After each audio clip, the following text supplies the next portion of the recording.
અમદાવાદના નહેરુનગરમાં વિવાદિત જમીન મુદ્દે જાહેરમાં ભડાકા બાદ જેલ ભેગા કરાયેલા નિવૃત્ત ડીવાયએસપી અશોકસિંહ ચૌહાણ, તેના પુત્ર સિદ્ધરાજસિંહ અને પુત્રી ખ્યાતિ ચૌહાણે હવે સાબરમતી જેલમાંથી વકીલ મારફતે સેશન્સ કોર્ટમાં જામીન અરજી કરી છે.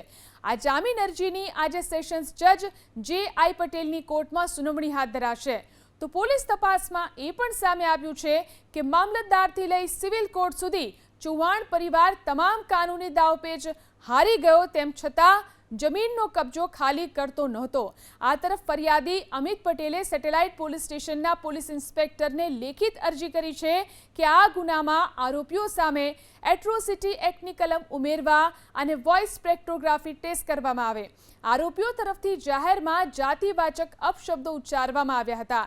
જ્યારે ફાયરિંગનો બનાવ બન્યો ત્યારે સ્થળ પર હાજર અનુસૂચિત જાતિના સાહેદોને અપમાનિત કરાયા હોવા છતાં એટ્રોસિટી એક્ટની કલમ 3AR ઉમેરવામાં આવી નથી.